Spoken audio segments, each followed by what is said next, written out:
이번에 세트가 3종으로 나왔어요. 저번에 여러분들 보셨죠? 레알 마드리드, 바르셀로나, 토트넘 하스퍼 이렇게 3개의 빤스를 저희가 오늘 또 광고를 할 거고요. 네, 주목할 점은 공식 라이센스이기 때문에 엠블럼을 사용할 수 있다는 거. 그리고 이 패키징이 너무 좋지 않나요? 나 이거 깔끔하죠? 지단의 아이덴티티를 잘 살려서 패키징을 되게 예쁘게 잘했다는 생각이 들어요. 저희가 저번 라시반 광고했을 때 이스타TV 구독자분들을 위한 특별 할인 코드를 말씀을 드렸었죠? 깍쟁! 깍쟁! 네, 여기 보시면 GGAK JJAENG입니다. 기존 할인에 20%까지 더 할인이 적용이 돼가지고 굉장히 저렴한 가격에 라시반 팬티를 속옷을 만나볼 수가 있습니다. 자, 이렇게 젖으면 이런 식으로 패턴이 나와요. 여러분 보이시죠? 그 스파이더맨 패턴. 그치. 네. 화면에도 딱 잡히고 있을 네. 거예요. 이 패턴이 나와가지고 여기서 특수 패턴 때문에 굉장히 신속하게 수분이나 습기를 배출을 해줍니다. 그만큼 이제 이 속옷이 단순히 면이 아니고 이제 특수한 재질로 이루어져 있다는 게 이 젖었을 때 단면을 통해서 볼 수가 있는 거예요. 저도 라시반을 입는데 여러분들 제가 요새 운동을 꽤 열심히 하지 않습니까? 제가 크로스핏을 한단 말이에요. 많이 갔을 때 하루에 2번도 가는데 저 2번 갈 때 최소 1번은 라시반 입고 갑니다. 왜냐면 빠른 시간 안에 되게 이거 승부를 보는 그런 거기 때문에 땀이 많이 나는데 라시반 입고 가면 진짜 거짓말 아니고 되게 땀 배출이 빨라요. 맞아요. 그리고 되게 금방 마릅니다. 이 라시반 팬티가 사타구니 실리콘 밴드로 이 상하 좌우가 이렇게 분리가 돼 있어요. 그래서 이 땀으로 뭔가 불편하고 끼고 이런 거에 대한 것도 최소화를 해주고 있고 제일 중요한 거는 이게 배출이 빠르잖아요. 그리고 이 항균 효과가 있다는 게 피톤치드 원액이 적용이 돼 있습니다. 네, 그래서 향균 그리고 냄새 제거에 굉장히 효과적이다. 그래서 아까 보여드렸었던 것처럼 이렇게 패턴이 생기고 그리고 이 패턴이 굉장히 빨리 마르는 걸 확인할 수가 있죠. 저는 이제 토트넘 속옷을 들고 있는데요. 많은 분들도 궁금해하실 거니까 토트넘 허스퍼의 실제 폰트와 구단 엠블럼이 들어있고 색깔도 예쁘고 구단의 엠블럼과 글자까지 새겨지면서 팬들이라면 소장 가치도 있는 제품이 아닐까라고 생각합니다. 네, 그리고 라시반 항상 저희 이스타TV에 함께 해주셔서 너무너무 감사합니다.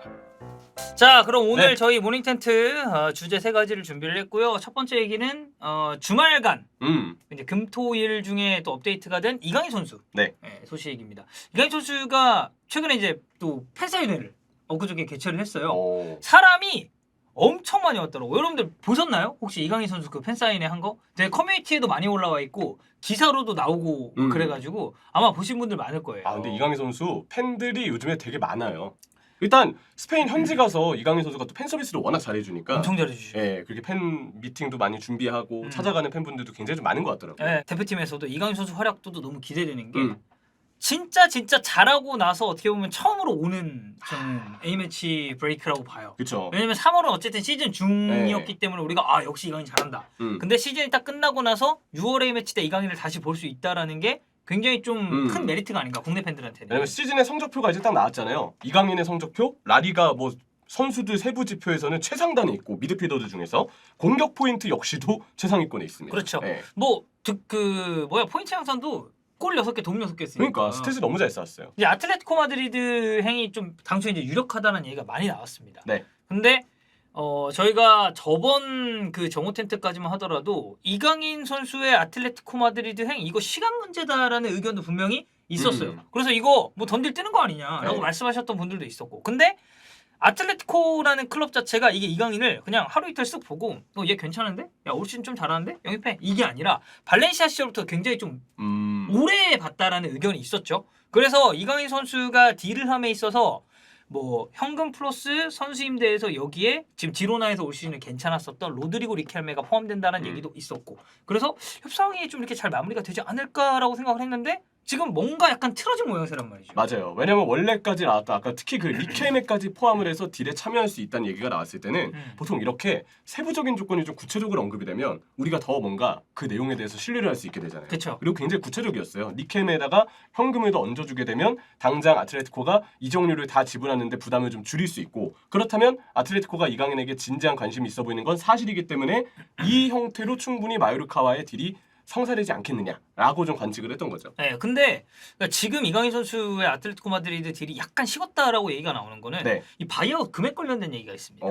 이 마르카의 이제 후안 미 산체스, 풀네임은 이제 후안 미겔 산체스라는 기자가 있는데 이 기자 공신력적으로는 꽤 괜찮아요. 그래서 후안 미 산체스 얘기를 들어보면은 이 바이아웃이 고정적인 금액이 아니고 이강인 선수의 활약상에 따라서 조금 변동이 올라간다. 있다라고 해요. 어. 근데 이강인이 어쨌든 올 시즌에 되게 좋았잖아요. 그렇죠, 잘했죠. 그래서 지난 여름까지는 이 바이아웃 금액이 1,700만 유로 한 240억 정도가 됐는데 이 올 시즌은 활약상이 되게 좋고 스탯도 좋았잖아요. 그래서 2,500만 한 350억까지 올랐다는 얘기가 있어요. 야, 이게 뭐 아무리 그냥 단순히 뭐 우리나라 돈으로 한 110억 정도의 차이라고 하지만 이 110억이 우리가 그냥 남의 돈이어서 110억 하는 거지 구단 입장에서 봤을 때 굉장히 큰 부담이고요. 웬만큼의 구단들에게는 이 100억, 50억의 차이 하나 때문에 선수 이적이 틀어지는 경우도 굉장히 많습니다. 우리가 프리미어리그를 하도 많이 보고 쉽게 접하다 보니까 네.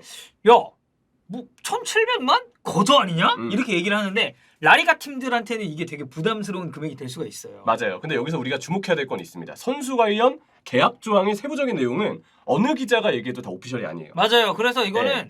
그러니까 뭐 얘가 되게 1티어래. 뭐 정보가 엄청 많대. 그 기자가 얘기했다고 해서 그래? 그럼 무조건 얘 말이 맞나? 이렇게 생각하는 것도 사실 약간 경계를 해야 되고. 맞아요. 그래서 기자마다 얘기가 다를 수 있거든요. 근데 후안 미겔 산체스는 본인이 이게 활약에 따라서 올라가는 바이아웃이래라고 주장하는 입장이고 그쵸. 그러지 않은 기자들도 있습니다. 그리고 네. 이 중에서 어느 게 맞는 말인지는 지금으로서는 알 수가 없어요. 네, 그래서 후아미 산체스는 최근에 본인 SNS에 이강인 뭐 사인회 영상도 올리고 막 그래서 팔로잉은 하고 있는 것 같습니다. 이 문도 데포르티보도 마르카 기사 인용해서 비슷한 내용을 얘기를 했고 지난 겨울에는 뚜렷한 이적 징조가 없었지만 이번에는 아틀레티코 마드리드가 참전했기 때문에 이야기가 좀 달라졌다라는 그런 내용이 있었어요. 어쨌든 정말 바이아웃이 오른 게 사실이라면 그렇다면 이제 아무래도 데려오려는 팀들 입장에서 변수가 좀 생긴 거잖아요. 특히 이제 아틀레티코 입장에서는 재정적인 부분의 이유를 봤을 때 확실히 바이아웃 금액이 올라간 상황이 맞다면 내키지는 않을 것 같다는 생각이 드네요. 네. 그리고 이제 토메오 마우라라는 마요르카 쪽 기자 얘기를 들어봐도 마요르카가 이강인한테 지금 기대하고 있는 금액이 한 2천만 된대요. 2천만이면 우리 돈으로 따졌을 때 한 280억 정도의 금액입니다. 근데 아틀레티코 마드리드의 첫 제안은 1,200만 유로 플러스 임대 선수. 이 임대 선수는 로드리고 리켈메를 의미를 하겠죠. 그래서 170억 정도의 임대 선수를 포함한 딜인데 마요르카는 금액 2천만 원을 올려달라. 이 얘기를 한 거고. 우리는 현금 수익이 더 중요하다. 근데 알레티는 우리는 그 정도까지 지불할 의사는 없다. 그래서 이제 양 구단 간의 의견 차가 좀 생겼다라고 주장을 하는 거죠. 네. 그래서 알레티는 리켈메를 만약에 마요르카나 다른 클럽으로 이제 보낸다고 한다면 여기 이제 바이백 조항을 삽입해서 2년 내에 이거를 실행시킬 계획이라고 하고 이 금액 그러니까 바이백 조항은 당연히 1,000만 유로보다는 높을 것이다라는 의견이 좀 지배적입니다. 이 아틀레티코 마드리드는 추가적으로 임대 선수를 더 보내고 싶어 하는데 마요르카 역시도 임대 선수가 오면 좋아요. 그래서 그렇죠. 선수 전력 바로 보강할 수 있고 이쪽에서 지금 언급하고 있는 게 사무엘 리누. 지금 발렌시아로 임대가 있는 선수고요. 또 한 명은 세르이오 카메오. 네. 이 선수 역시도 지금 임대생 신분으로 활약을 하고 있는데 아틀레티코 마드리드는 리누랑 카메오를 임대하는 데는 조금 비판적인 입장, 부정적인 입장. 이 둘은 글쎄 잘 모르겠다. 결국은 마요르카와 아틀레티코 간의 금액에 대한 이견 혹은 어느 선수를 포함시킬지에 대한 이견이 있다. 이 상황 자체가 지금 두 구단 입장에서 좀 충돌된다는 게 걱정은 좀 되긴 하네요. 그래서 토메오 마우라 얘기도 지금 협상이 한 2주 정도 진행이 됐는데 네. 이견이 많기 때문에 그러니까 양 구단 안에 어떻게 보면 의견 차이가 많기 때문에 당장 마무리가 되기는 힘들고 아틀레티코 마드리드가 이강인 선수를 원하는 이유? 단순히 이 선수가 잘해서만은 아니다. 사실 마케팅이라든지 보수적인 건 여러 가지가 포함이 됐을 거예요. 왜? 알레티는 어쨌든 이번에 한국으로 옵니다. 그렇죠. 네, 트래블의 맨체스터 시티와 이제 맞대결을 펼치게 됐는데 7월 말에 이제 쿠팡 플레이 시리즈가 있죠. 그렇죠. 그래서 이번에 그 한국 계정이랑 일본 계정도 열었어요. 아틀레티코 마드리드가 아마 그건 이제 내한하고 이제 또 이제 일본 방문하고 그런 거의 일환일 텐데 이강인 선수를 단순하게 이 선수 잘하니까 영입해야지가 아니라 부수적인 게 굉장히 많이 들어있다. 그래서 딜이 쭉 지속될 가능성이 있다라고 합니다. 여기까지는 지금 후안미 얘기 그리고 토메오 마우라 얘기가 지금 이 뭐 바이아웃이 올랐다라고 후안미 산체스는 이야기를 했고 토메오 마우라는 협상이 약간 지지부진하다라고까지 얘기를 했는데 이강인 관련해서 우리가 굉장히 주목해야 할 지금 채팅창에서도 굉장히 많은 분들이 말씀해주시고 있는 마테오 모레토 얘기를 들어봐야 돼요. 네. 2,500만 유로까지 올랐다라는 사실이 보도가 쭉쭉쭉 되고 있는 와중에 모레토가 얘기를 했습니다. 아니다 그거. 아니다. 네. 반박이네요 그러면. 2,500만 유로까지 오른 거 아니다라고 얘기를 했고 추가적으로 로드리고 리켈메, 이강인들에 포함되지 않을 것 같다라는 의견도 냈습니다.